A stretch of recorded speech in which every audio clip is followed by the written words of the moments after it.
Hello friends, today we'll talk about how to fix or how to solve the problem of offline on the application of X Twitter. You will go to settings.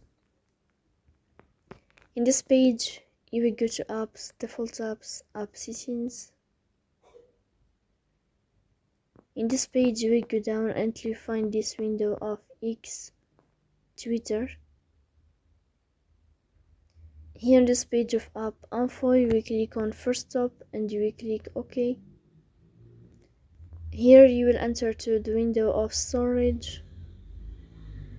Then we click on clear cache, but pay attention, don't click clear data because that can delete your account.